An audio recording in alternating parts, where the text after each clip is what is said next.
2, 1. Good afternoon. Today is Tuesday, April 2nd, 2024 at 4 o'clock. And this is a meeting of the Community Development Committee. Those that are present in chamber is myself, Councilman Tyrone Johnson, Chair, Councilman Tim Andrew,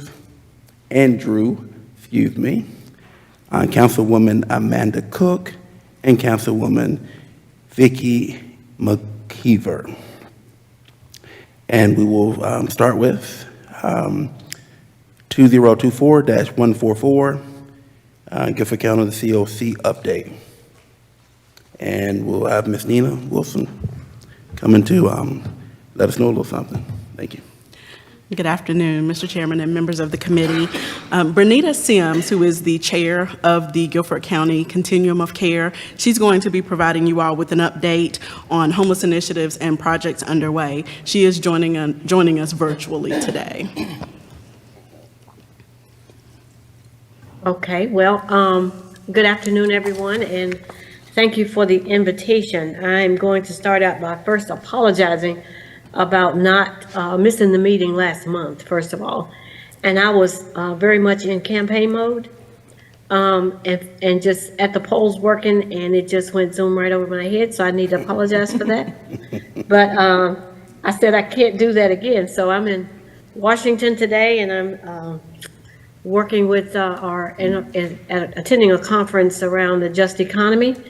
And so I said I'll carve out some time to make this presentation happen. I'm not quite sure what information you all want me to provide to you, so you're just going to get a whole lot of stuff. And then you can either stop me in the middle of it and ask questions if that might be better for you, because it's going to be on a variety of different topics.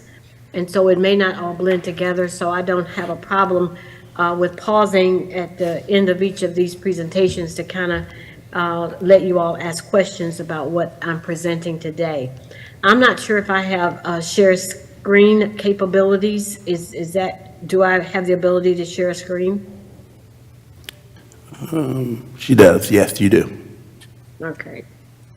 So I'm going to kind of give you part of the update that we get at our COC meetings. And then I'll pause after that and have you all ask any questions regarding what's being presented. So at each of our meetings, we get a report out from our coordinated entry lead agency, which is Partners Ending Homelessness. And what they do is they give us sort of like a point in time for that previous month of how many individuals entered the system, exited the system, and then where we were at the end of that month. So this first screen shows you the inflow and the outflow of unduplicated individuals who entered into our homeless system. So the beginning count, and this is for the month of February. So the beginning count was 2,595 individuals, newly enrolled 76, individuals who were housed 14, outflow where people exited out of the system and moved into other places, leaving us with an ending balance of 2,628 people. Now, our system of HMIS does not allow us to disaggregate the data at this point, but what I've asked them to do is go back and look at how we separate Greensboro from High Point so you can really get a snapshot of what's going on in the city of High Point. But these are countywide numbers that I'm reporting at this time. Those individuals who were in shelter, we had 723 individuals at the beginning of the month, 60 new people coming in, 17 individuals who were housed, and then 35 who exited into other places, leaving us with an ending count of 731 individuals in shelter placement. The next screen talks about the length of time that individuals have been in the system from the time that they were first assessed. So with rapid rehousing, the length of time from coming into the system and then being rehoused, 265 days. The household count with the move-in, they actually moved in 55 individuals during the month of February, meaning they were picked up by an agency or an entity and they were housed. Permanent supportive housing, 70.1% of persons housed were homeless 731 days or more before being housed. That's from the start of homelessness. And so the household move-in count was move-in date 102. No persons exited without an exit interview or a destination. So they had no move-ins in October. The number of persons experiencing homelessness in February, emergency shelter, 229 clients were served, 131 in adult-only households, 70 in adult and children households, 20 in child-only households, and 8 unknown. In the winter emergency shelters, there were 108 clients served, 97 in adult-only households, 10 in adult and children households, and 1 unknown. And in our transitional housing and safe haven, 65 clients were served, 59 in adult-only households, 4 in adult and children households, 1 in child-only households, and 1 unknown, for a total of 402 clients served. In emergency shelter, they do report out, let me see if I can move myself out of the way, okay. We look for demographics for those individuals that are in emergency shelter. And so where we have the information that's reported, there were 125 male, 95 female, none questioning.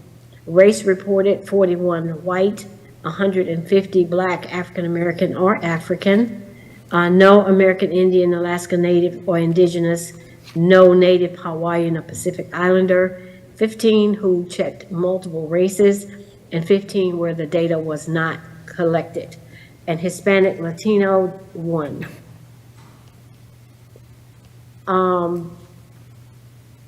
In winter emergency shelter, 56 males, 50 females, race reported 29 white, 72 Black, African American or African, 2 American Indian, Alaska Native or Indigenous, 3 multiple races, and 1 with Hispanic ethnicity reported.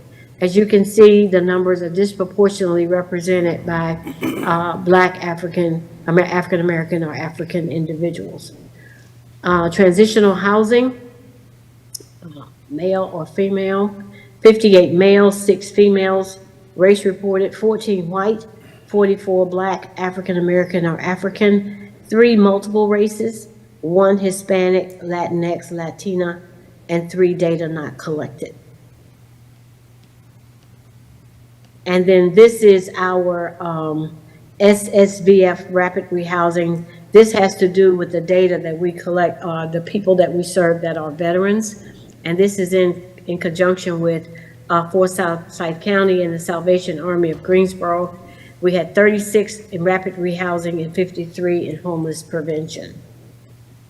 And so the data that I'm showing to you now talks about when the HMIS training is offered, when the office hours are, and they always provide this to us at the end of the report out period.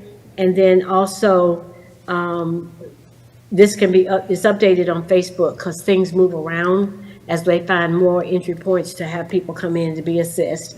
And then of course all of our agencies that receive funding through the COC are required to enter data into our HMIS system.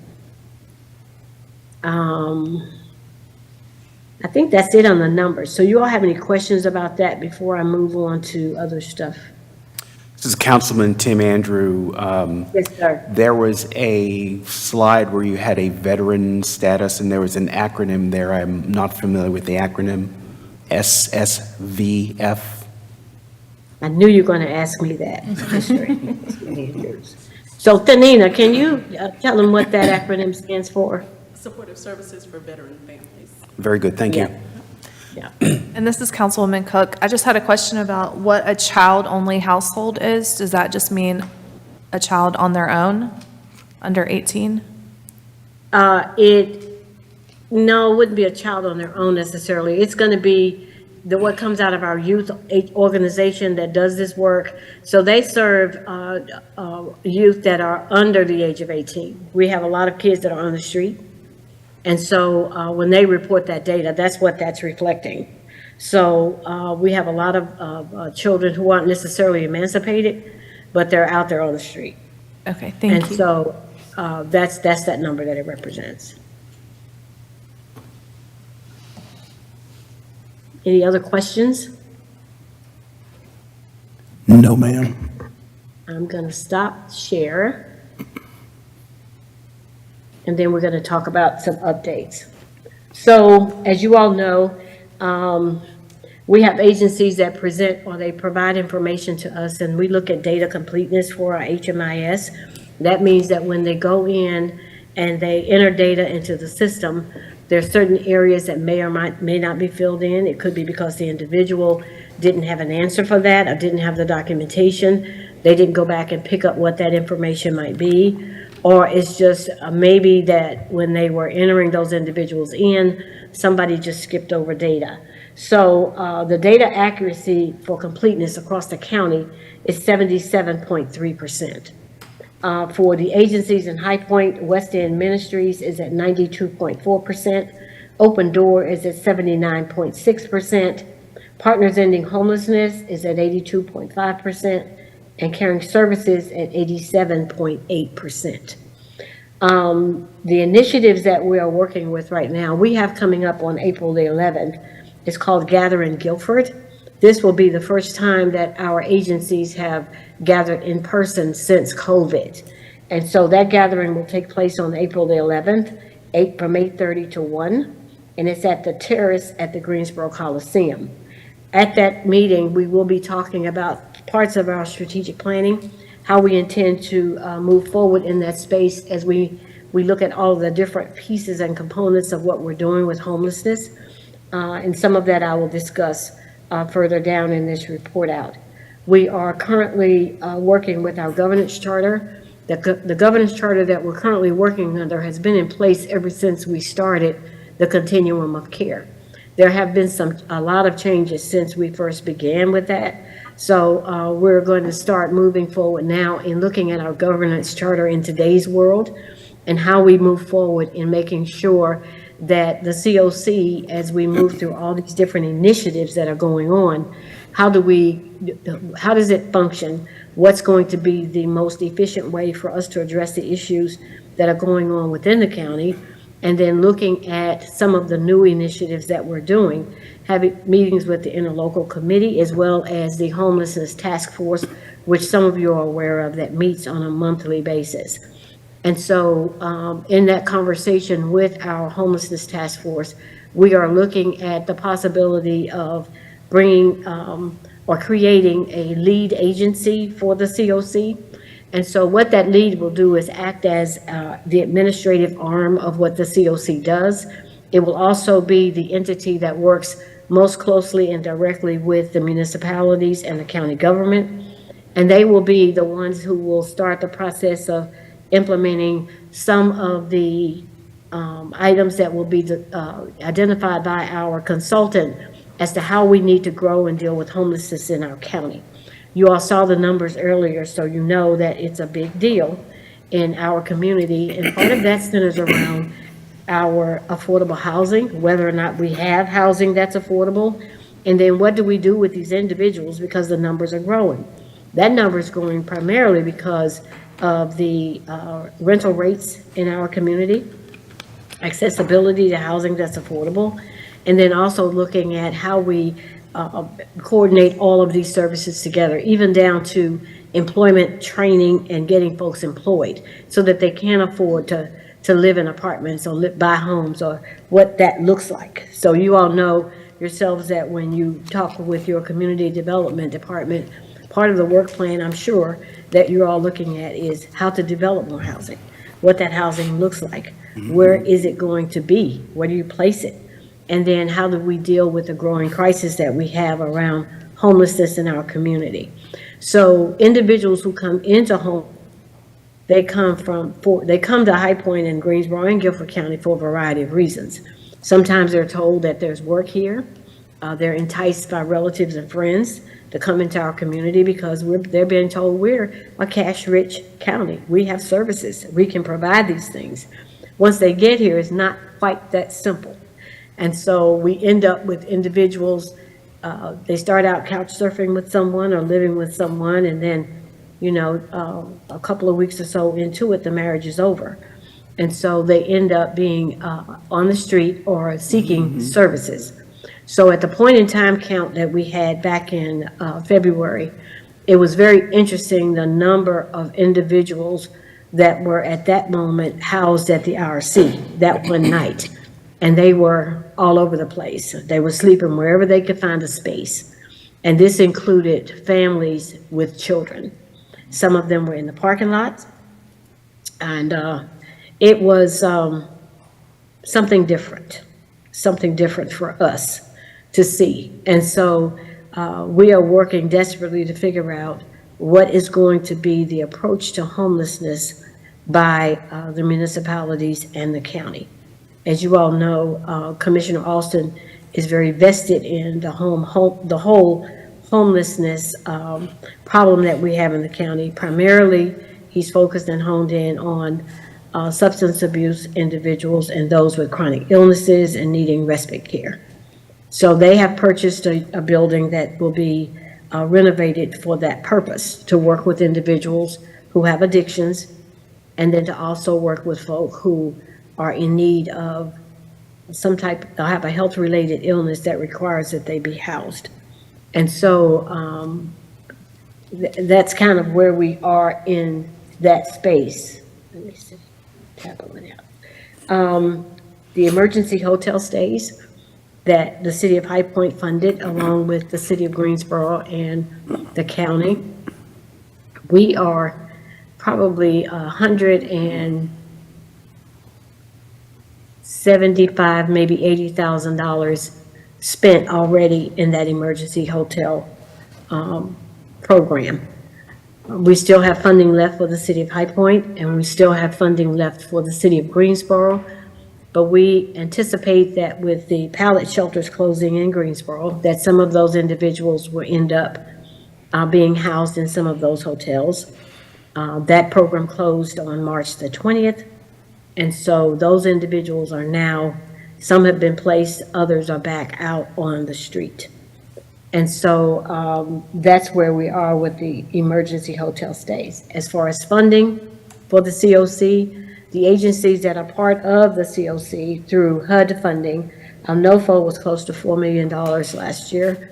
And then our ESG funding was $277,000. And so this funding goes for rapid rehousing, transitional housing, emergency shelters. Part of it goes to the Housing Authority of Greensboro for the transitional and rapid rehousing pieces of it where they have vouchers.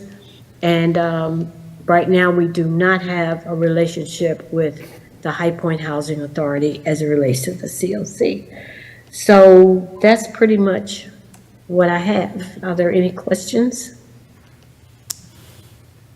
This is Councilman Johnson. I know you said right now we do not have a relationship, or you all do not have a relationship, the COC, with the High Point Housing Authority. Is this something that is being looked at or is needed, or? Well, membership in the COC is needed.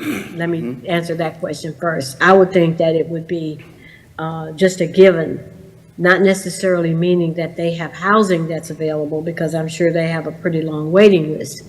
But it does help in terms of how we rehouse individuals from High Point where there are vouchers or there's some subsidy available for these individuals to stay. Now, there are some people, probably more than likely, that exist on both lists. They exist on our by name list, but they also maybe exist on the Housing Authority's list. At this point, we're not sure how much housing there is available through the Housing Authority for the city of High Point. So that's an unknown number. We would like to have the Housing Authority at the table. Right now, we fund the city of Greensboro Housing Authority over $1 million per year for the purposes of housing individuals. Now, they're a much larger agency.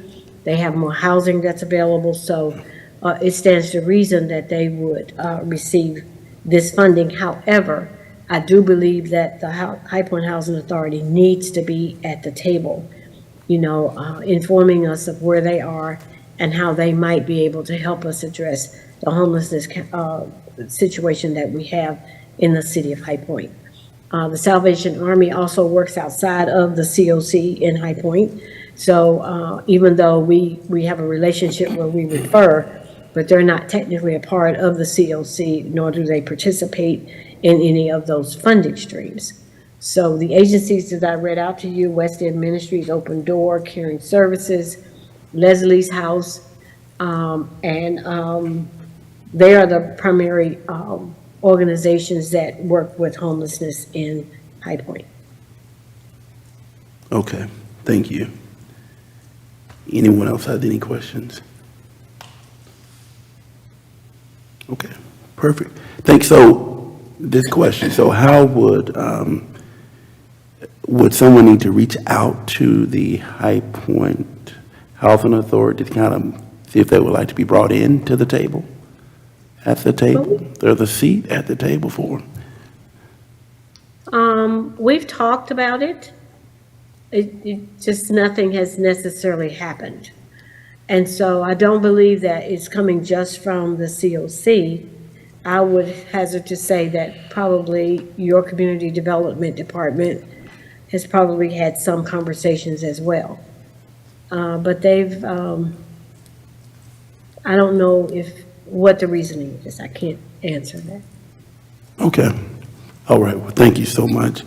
Definitely appreciate you. And did you say you were in Washington? I did. All right. All right. Well, we appreciate you taking your time out to definitely come and present this to us. Well, thank you all for allowing me to come. You know, you do have designated representatives on the COC board. Tanina is the City of High Point's representative, and then we're always looking, and we're in the process right now of having new people come in to serve.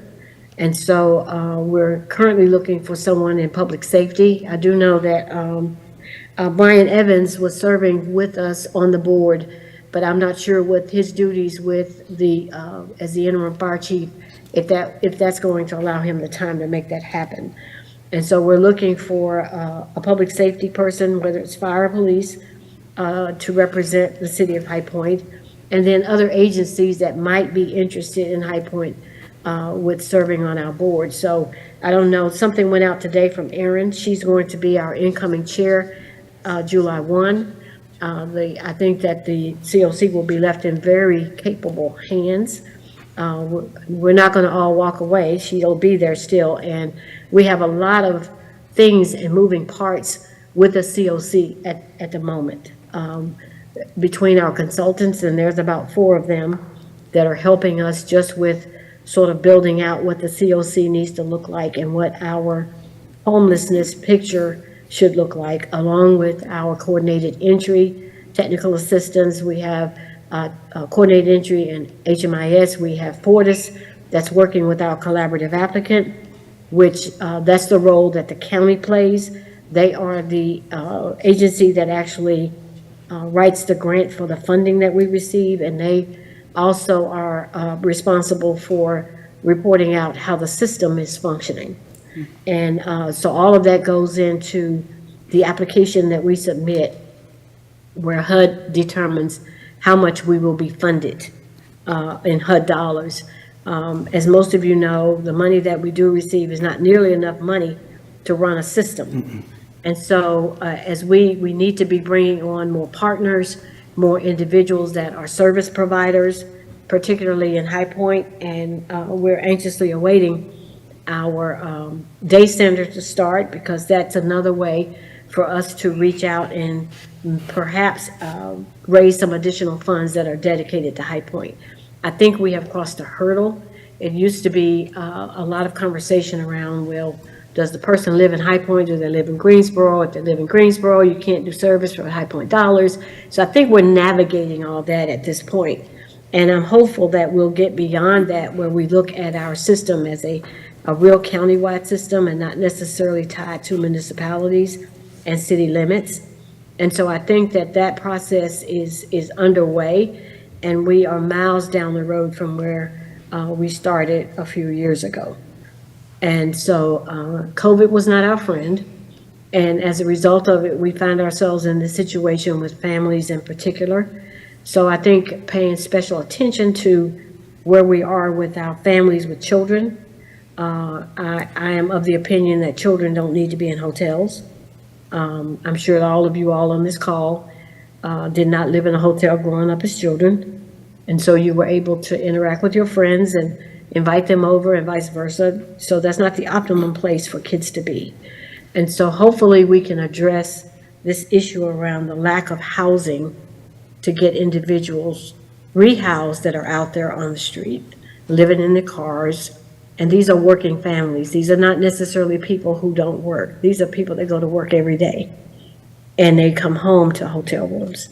So I just want to put that on your radar so that you're aware of the crisis that we find ourselves in. Great. Great. Well, again, thank you so much for, any questions before? All right. Thank you again for giving us the update. You're quite welcome. Great. Thank you so much. Okay. So now we're moving All right. on to 2024-143, discussion regarding establishing a formal city council student internship program. And we'll have our deputy city manager, Greg Ferguson, to lead us in that. Thank you. This item is a discussion item based on a conversation between Councilmember Cook and the city manager. And so just some background on what the city has done in the past with interns. We've not had a formal internship program in recent years. There has been some informal arrangements, mainly between, we believe, the mayor in the past and students that are interested in local government or in politics. Those have been handled on an informal arrangement where most of the time it has been the mayor would set the rules and the boundaries for how many hours per week or month or the duration of that internship period might run, what it would involve, what you're able to be exposed to. Typically, or there have not been any office hours involved with the person or student being located here. They've typically either worked at their home or worked at the location where the mayor might have been. And there are no prohibitions on what they did because they were working directly for the member. They were not working under the umbrella of the city. So that, we don't really know what the students did necessarily. So it was really that type of kind of informal arrangement. They might have been doing things that would have veered into more of a political side versus kind of the administrative. So that's kind of the history. Councilmember Cook prepared the attached draft flyer just as an idea of, and I won't speak over your thoughts, but that's how the attachment was prepared. So it's in the packet, and that's background from staff, and I'll be happy to answer questions. Thank you. Councilwoman Amanda Cook, would you like to give us a little information on it? Yes, so this discussion actually started in the tech committee, and just because of the scheduling, we weren't able to get it on that agenda for March, and so we would have to wait, and we were concerned that we might not be able to get it in. So this was another committee where it felt like it fit. But basically, I had the really amazing opportunity to work with Fatima Nadeem, who's here, and I would love for her to be able to speak and answer some questions about kind of what her vision for this was, because after we talked about it in the Transparency Committee, she actually came to me independently to ask about an internship program through with me or with the city, and wanted that opportunity for more students in High Point to have that exposure. I just want to say before she comes up that we know that these types of networks and connections for young people can be really helpful in whatever they want to pursue in life. And so opening our doors to let young people see the inside. I mean, I tried to tell her it's mostly boring PowerPoint presentations.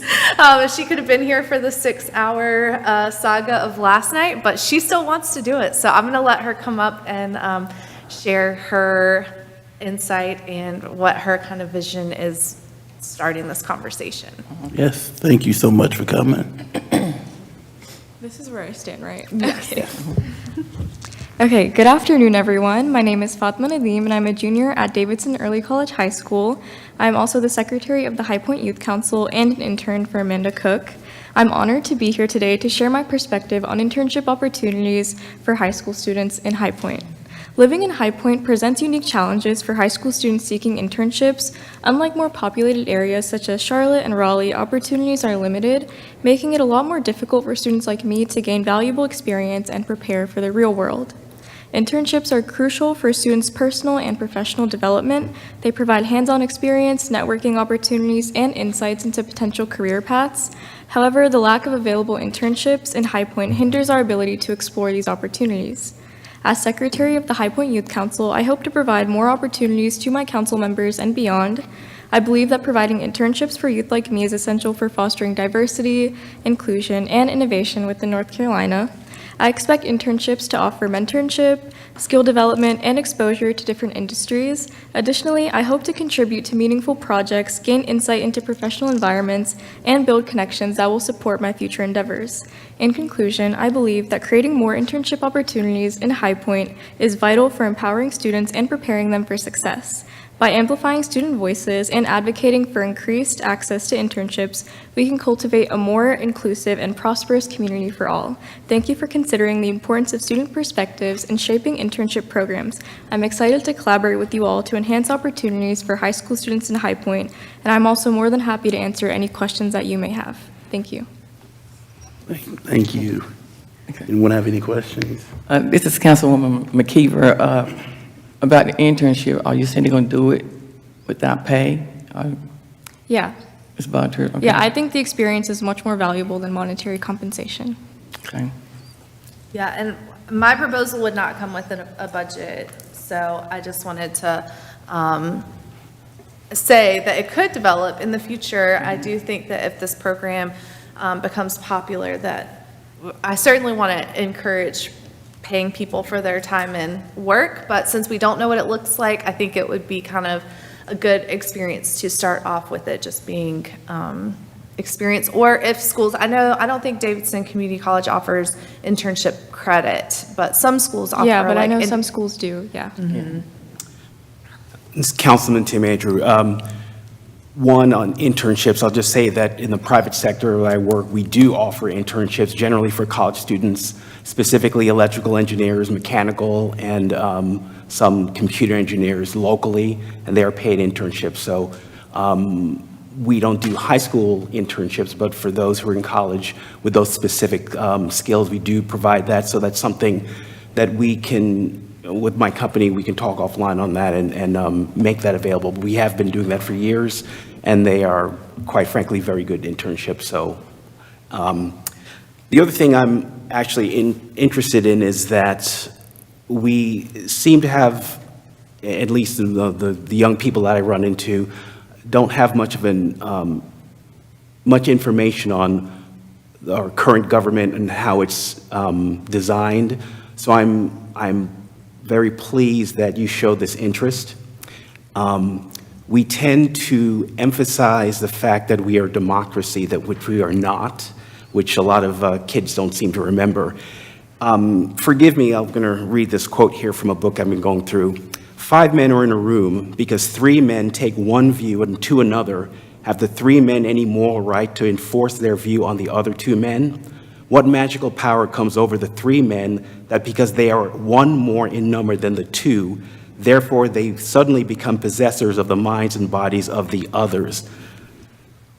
Democracy, by its nature, must be tempered and focused and limited. That's why we're a constitutional republic and not a democracy. And I think by providing some of these internships, we can give more view to our younger generation and see what government's about.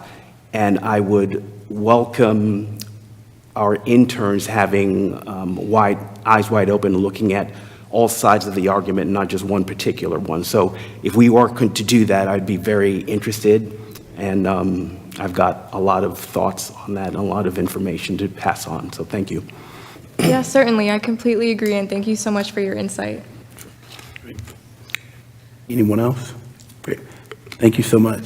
I just wanted to say one last thing was that it was brought up because Fatima is a member of our youth council, that this did not go through the youth council channel necessarily. If I could just have one more second to let Fatima kind of talk about where the youth council is and why we took this approach versus another approach, which I think is pretty innovative on her part. Yeah, so right now, the Youth Council, we're kind of recovering from COVID, as most organizations are. So last year, we had 3 members, and this year, we have well over 10. So we've definitely grown in number, but it's really hard for us to pursue certain projects and have opportunities. And so I think introducing these internships will definitely help people, at least on my council, gain the experience that they were hoping to get. Councilman Andrew, I have another question. Do you foresee one intern per councilman, or the interns sort of working under the several or bouncing around? What are you looking for if we grew this thing? I mean, I would hope to work with the council person just to kind of help them with their task. I don't want to add more burden to them. I want to help them kind of alleviate their tasks. So, but definitely if it does develop, it would be amazing to have multiple people under certain councilmen. So yeah, I'm open to both ideas. Thank you.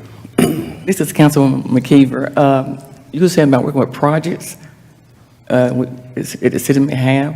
So you think about maybe just like let the kids from high school just come in and then assist on a project we have that we're going to do, like say for a weekend or a certain night?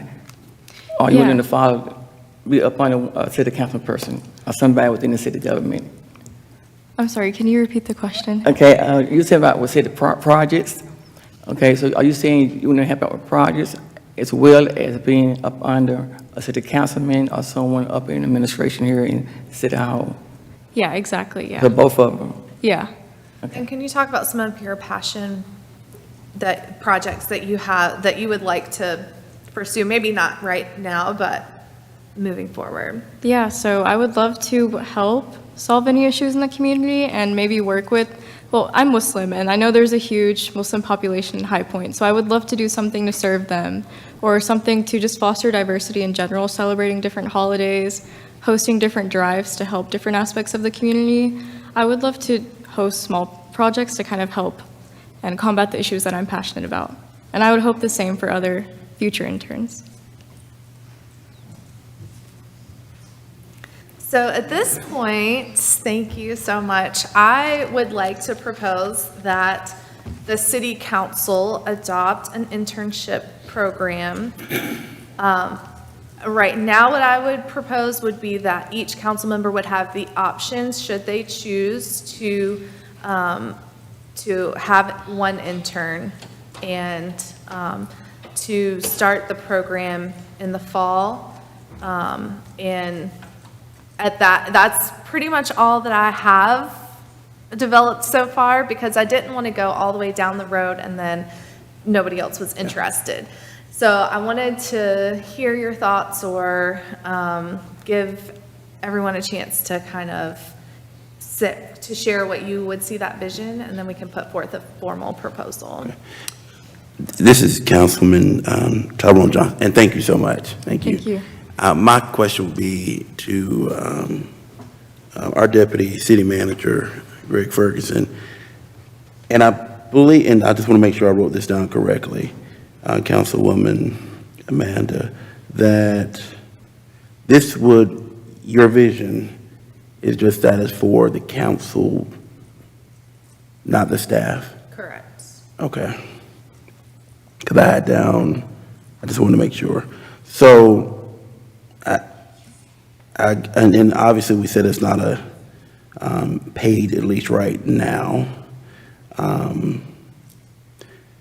But, and you correct me if I'm wrong, because I know that normally, this will be my second time doing it with the children of the High Point Housing Authority.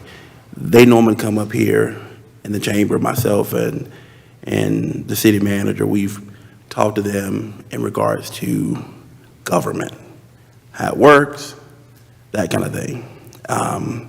And we have the opportunity to do that even if we don't bring them up here, even if we go out there. Any of us have the opportunity to do that.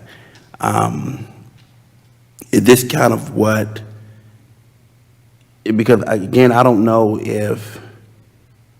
what council member has enough time to, I guess, to add that into their schedule. I don't know, and the reason, and let me say that it's a great thing, number one, okay? Definitely anyone that wants to know about government, our local government, absolutely, okay? You will have my support 100%. But some of the council members may not have that extra, however long it is. And if we would do this, obviously, you want it to be a success. Well, I wouldn't be proposing that you do anything outside of your normal council duties. You would just now have someone there with you that could take notes, who could take pictures to post on social media for you, that could help, tell you what they heard in the meeting so that you can kind of just rehash or recount with them to help them understand, but also to see what somebody else's perspective is, however you wanted to utilize it. So I would not be necessarily proposing that you would spend any time outside of, they could come to a committee meeting, they could come to anything that isn't a closed session that only council can be privy to. So that's why this is just a loose proposal right now. There wouldn't be a certain number of hours tied to it necessarily. It would be kind of like how our job is, rolling with the times. And so then if you're participating in Operation Inasmuch or something like that, bring your intern with you. If you're going to a community meeting or something like that, your intern could be there to help you, assist, with whatever you need, could take notes for you so that you can be more present, pass out your business card. So I see it as more of having another person there, but also because they're going to see a bigger picture than what they get from one time coming in and hearing a presentation about government. They're going to actually see throughout the course of time how something goes from a committee to the council implementation, things like that.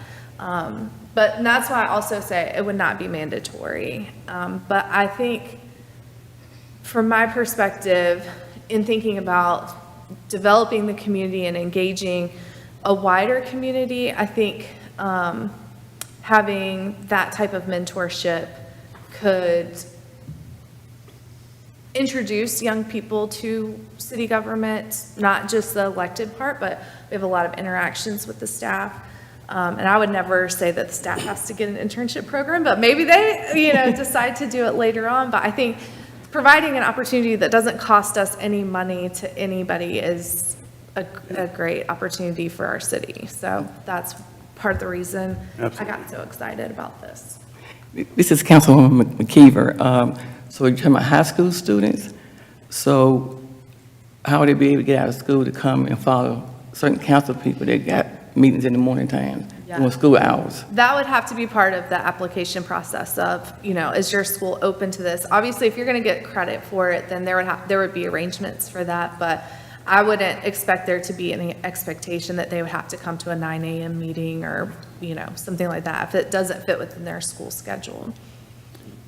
But many high schoolers, especially seniors, have a lot of space in their schedule. We have some seniors that all they go to school for is one English class, and they're out the rest of the time. So, and we're talking about a very small group of individuals that are interested in government and are in high school and have, the availability. So we're not talking about hundreds of people, but I do think that if somebody has that interest, I would be willing to speak with a school to say what they're gaining from the experience and to make sure that they're, safe and cared for during that time. Okay, question, this is Councilwoman McKeever. I do know in the past, I'm not sure about now, since you're in education, do seniors still have to have a certain amount of volunteer hours when they come to senior high school? They don't have to. You Okay. can, if you complete a certain number of hours, you can receive special certificates or diplomas when you graduate. So if they, track their hours in the X2Vol system or whatever they're using now, then they can get a special diploma, service learning diploma. Which is another opportunity, I think, with this.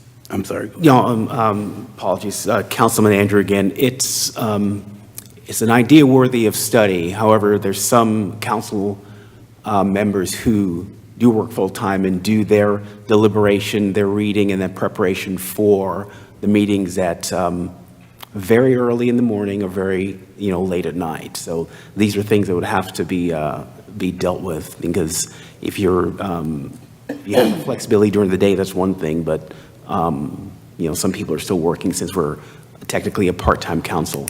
I am in favor of exploring this, but I'd like, we'd have to balance out the council members who have more time during the day.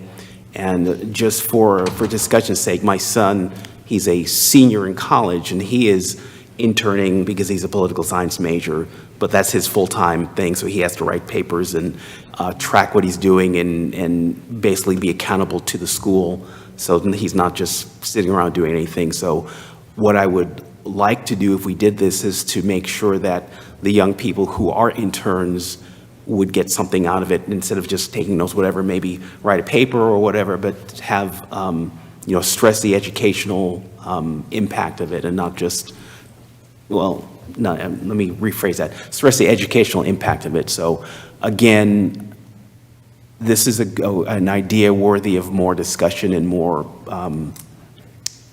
fleshing out, and I think we can work with it. We just have to figure out, dot our I's and cross our T's and make it work. Councilman Johnson, again, I would say, Councilwoman Cook, that's similar to what, and we can even do that now, where they can go with us to a meeting, to our committee meetings, or to a full council meeting. They can do that, as long as, of course, it's not a closed meeting, but they can do that even without this. They have the opportunity to do it. So if we would pursue it, I am like Councilman Andrew as to what would they get out of it. Again, they would get out of it learning about local government, okay? But again, if we're talking about them getting out of school early and so on, are they getting credit? Are they not getting credit? I remember back in the day when I was in high school, they let us out early, and I forgot what it was called, but they let us out early to go to work. Work release, that's what we have. Is it still there? They still do that now? No, I think they just say free period. Work release. On my age now, okay.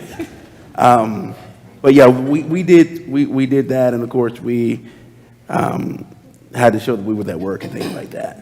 And so, but listening to what you said earlier, I'm just thinking that we're already have the opportunity to do this by telling them, hey, come to council meeting with us, come to a committee meeting with us, that is not closed, okay? And we can do that now. I guess I wanted to know what the difference was between this and what we have now.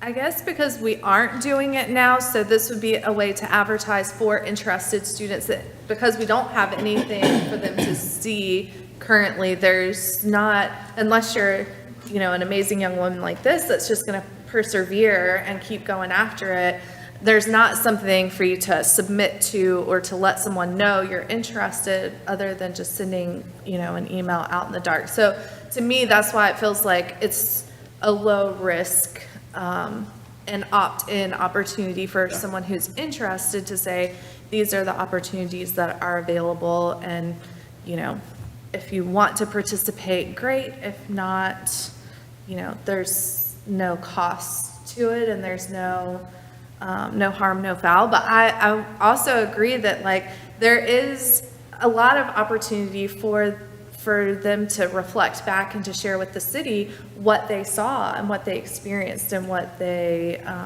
are hoping for.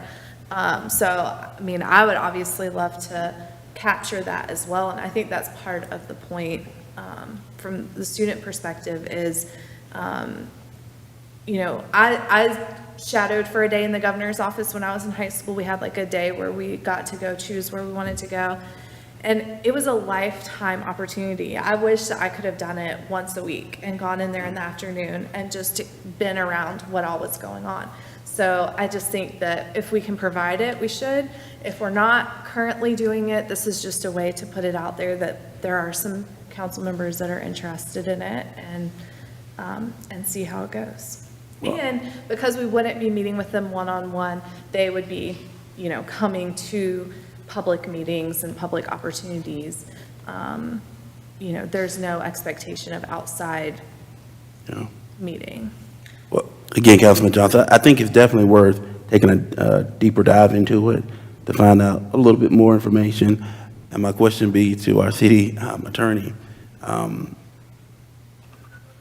would it be okay if, I don't know if we, because it would have to be the council, not the staff, and just finding out what our availability is. Of course, going to a meeting, we know we have to go to committee meetings, but other things. Because I don't really know if I want you to just go to a meeting and pass out cards. I don't really, I can pass out my own cards too, but I would just prefer, you know, really, it's more than just passing out cards.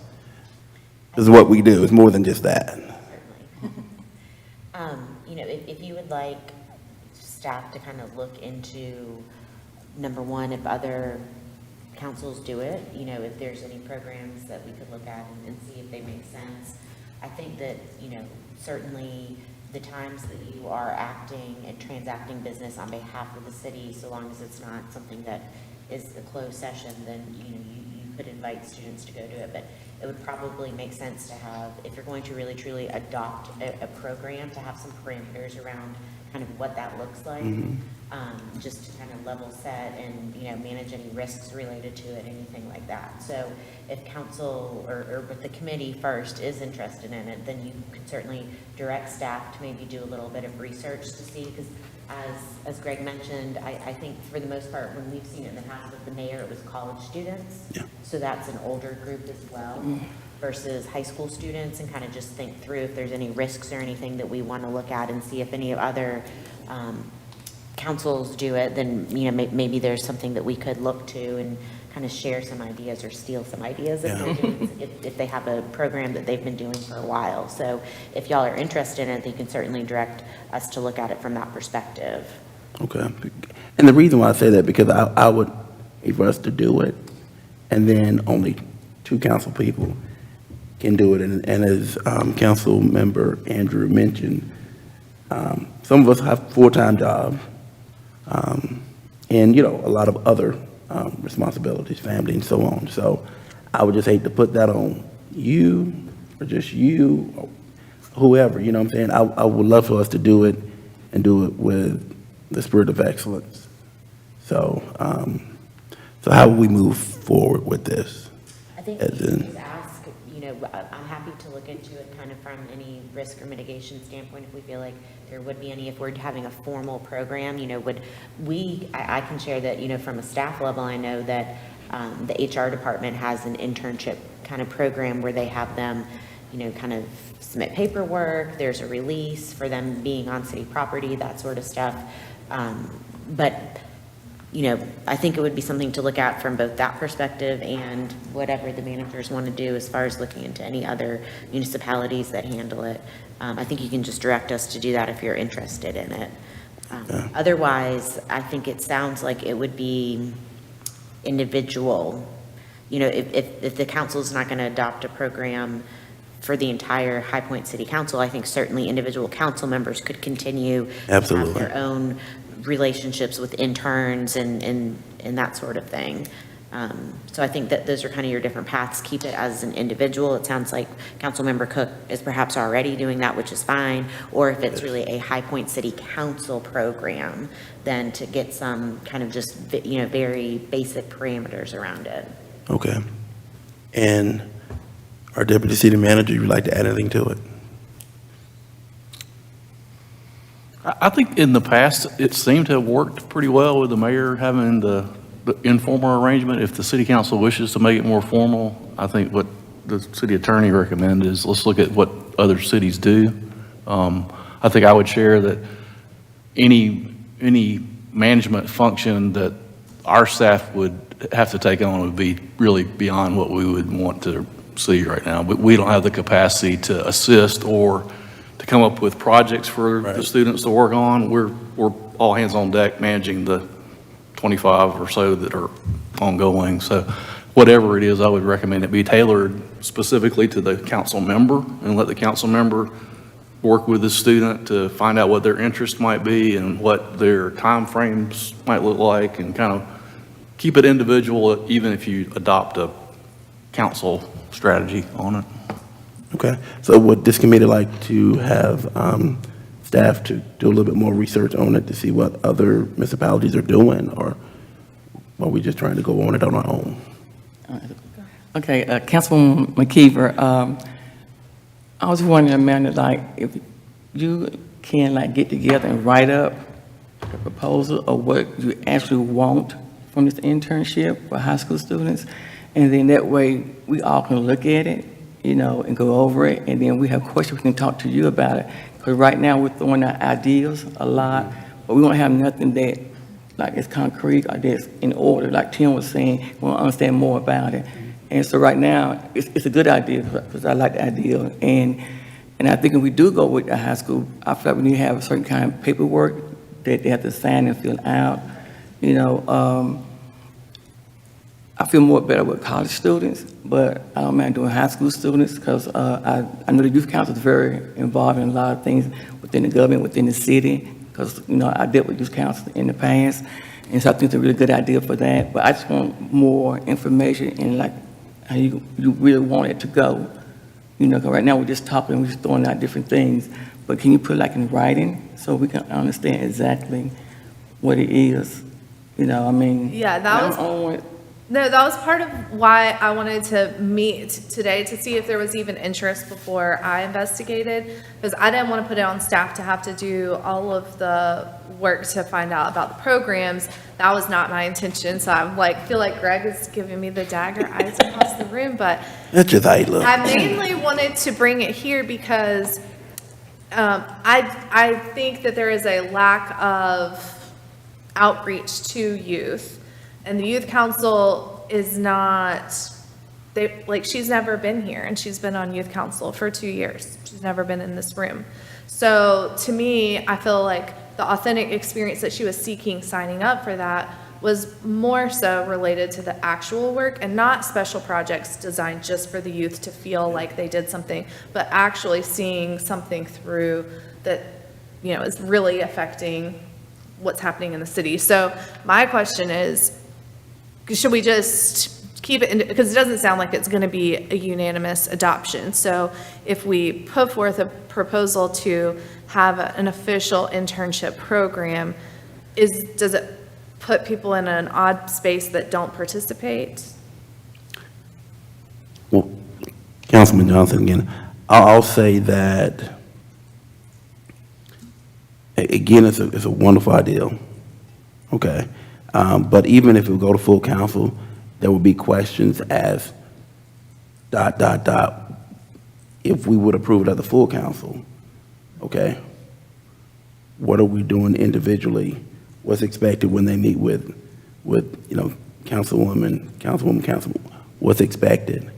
And that's what I'm just not sure of. When I meet with them, are they just going to the meeting with me and sitting there?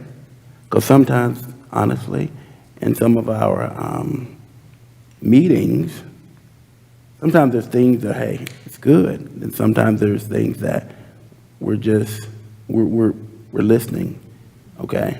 And so I want it to be meaningful to them, whoever the youth are or young people are, that would do it. So Yeah. that's why I was asking, do we want to ask staff to not do it necessarily, but just take a deeper dive into to see what other municipalities are doing that could help us draft ours, So part of the reason why I made that one pager the way that I did is to avoid that, because when you start writing a program, then it becomes something outside.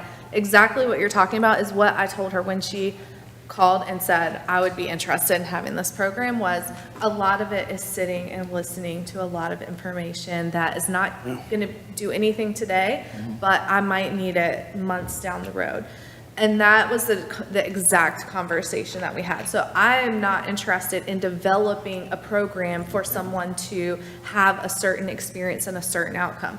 I am interested in providing a space for them to come when they are available to sit and participate in whatever capacity you are participating, I am participating, and to take away from it what they want to take away from it, and not necessarily what I write in a plan for them to walk away with. Because for some, it might just be a networking opportunity where they now get access to a lot of really important people in High Point. For some people, it might just be the experience of seeing what all these different departments do and create and present to us along the way. For someone else, it might be the engagement with the public, and they want to go to events and see how that goes. It might be social media. So I don't want to write that into a proposal because I don't want to say they are expected to do this, this, and this, and then now you have to do what I thought a reasonable internship meant.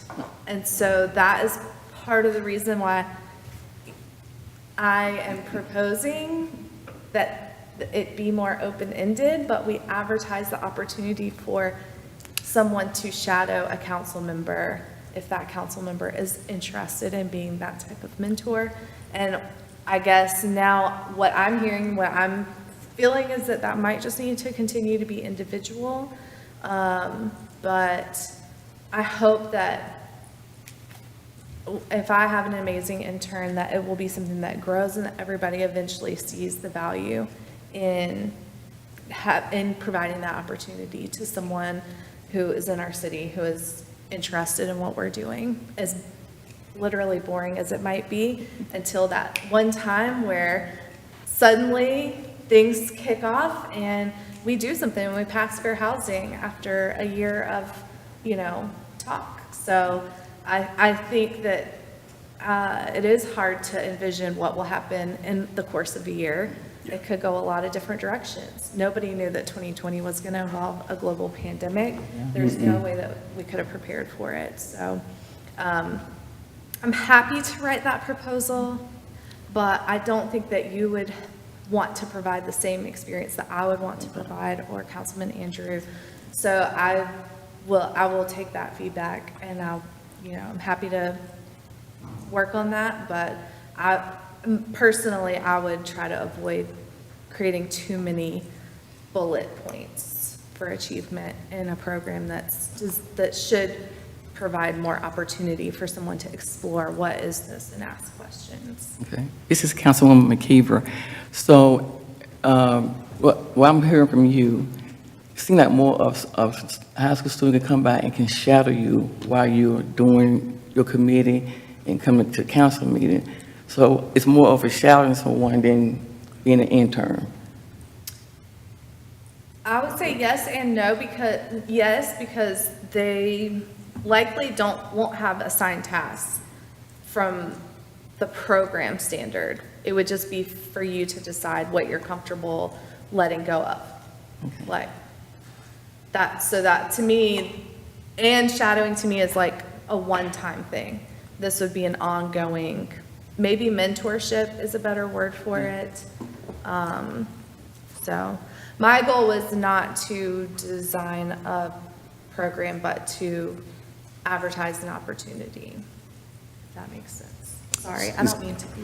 Yeah, Councilman Andrew, I think what you're defining is what Councilman McKeever said, more of a shadow or, opportunity rather than internship, because the internships that I'm familiar with have structure, have order, have a specific outcome that we want the young man or young woman to learn and do, so that at the end of the internships, they've gained specific skill sets or enhance the skill set that they had. I believe what and this is not a slight at all, I think it's more of a job shadow to introduce young people to the inner workings of council. So in that case, it may not need to be so formal as an internship, but more of an informal job shadowing where you'll have the flexibility that you were looking for, where the student could find his or her passion from there. And I agree with you. My only concern is I would love for this to be a resume builder, and having the term internship is more advantageous to someone versus shadowing. So that's the only, As far as like, this is Councilwoman McKeever. So you're saying more so that when they apply for college, it look good when they fill out their application? that this was an ongoing formal experience that that both parties were committed to. I feel that the shadowing, the vocabulary of it just implies that if you come, you come. If you don't come, you don't come. Whereas internship means that you're expected to be there. This is Councilwoman McKeever again. I look at shadowing someone as a person taking their time and coming to shadow someone is volunteering hours. And to me, it's showing commitment and dedication, to want to learn about, city government. And I feel like you put that on your application for college, you can put it down like volunteer, in city government. I think that will look good to me on the application. Yes, my daughter did shadowing, and put on her application and everything. So that's just my opinion. I like the idea, I really do, but I just trying to figure out how we can get it done, because you don't want anything to propose, anything like that, but just want. And like I said, I'm happy to write a proposal. I would love other input. I was trying to avoid it for that reason of, I don't want to present it as something that is going to take additional time and energy from someone. Mm-hmm. I want it to be helpful and not anything that feels that it would be overwhelming to someone if you work outside of city council. But I will write something more formal and bring it back. I'm sorry, hang on. I would love to go over and answer any questions that you guys have and clarify what I'm looking for in experience, if that would help. It probably will. Sure, absolutely. Absolutely, yes, ma'am.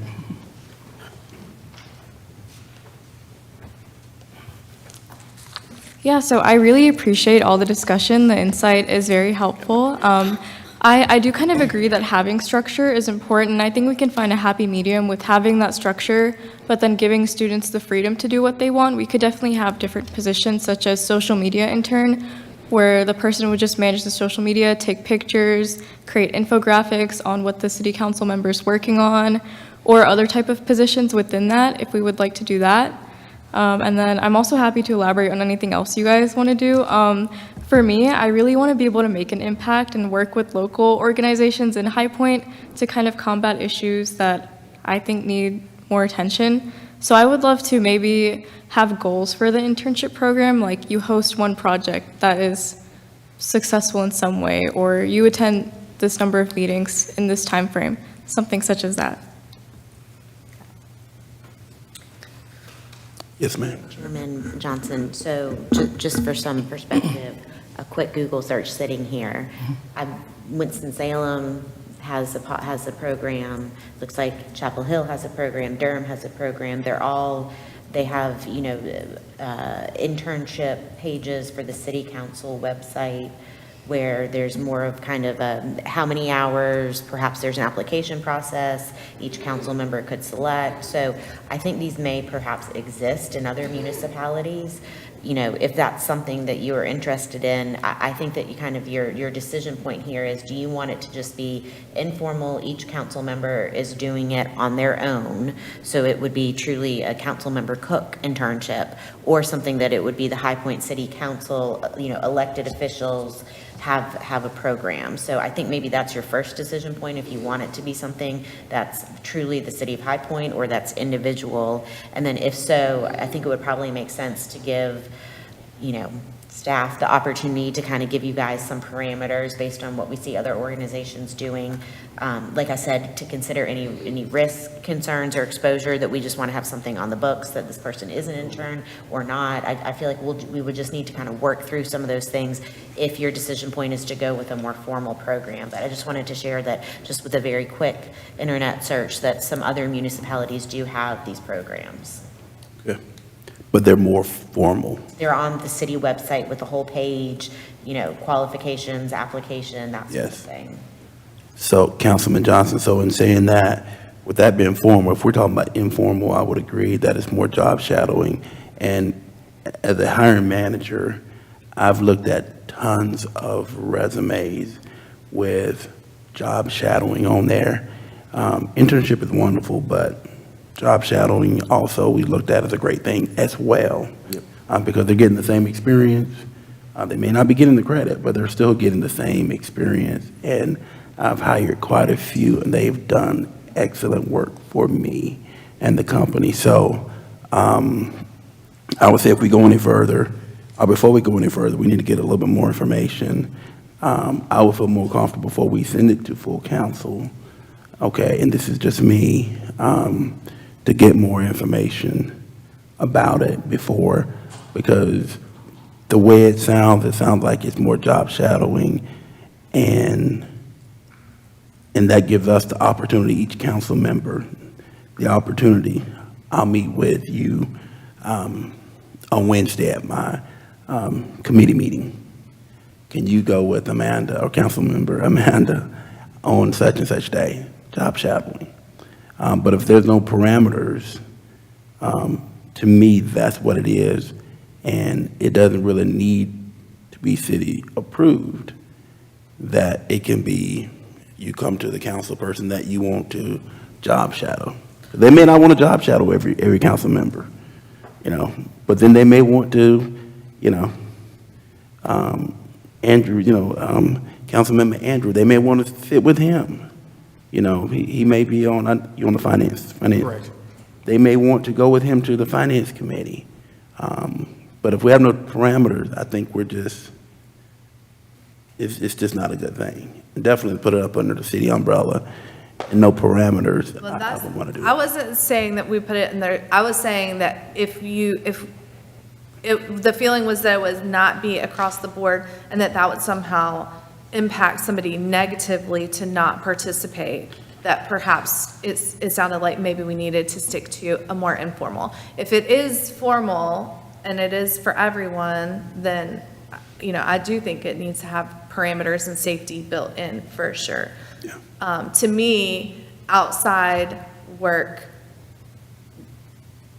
does not seem to provide as much a sense of safety for students. So that means that the type of student who would find that option would be limited, and the relationship would be happening outside of, you know, the view or the work. That's not something that I, you know, want to promote necessarily. That's why I was bringing it to the full council. But I definitely will work with Fatma and with the staff to provide something more solid if we see that there are good functioning programs in other cities.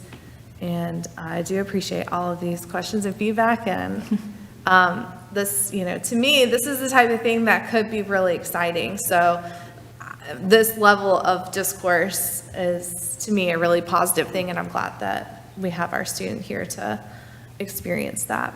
Like you come in today, I mean, hearing all four of us and staff, and you maybe see four different ways, but that's good. I mean, that really is good. So Again, thank you for that. It looks like Councilwoman Cook has some homework to do. And so we do not have to vote on this. We can come back. We can move it to, Yeah, it was just a, information item, so. okay. You know, absolutely, if you all know kind of what the next steps are, and then it can come back to the committee, is what it sounds like, before it goes to council or anything. So are you all in agreement to have Councilwoman Cook do some more homework on this and then bring it back to the committee? Anybody object? No objections. No objection. All right, thank you so much. And again, thank you, young lady, for coming. Yes, thank you. We definitely appreciate you and definitely appreciate your insight. So Yes, I'm thank sure you we'll be so speaking much with to you all of you. again. Yeah, Great. thank you. Does anybody have any announcements or anything before we adjourn? Meeting is now adjourned.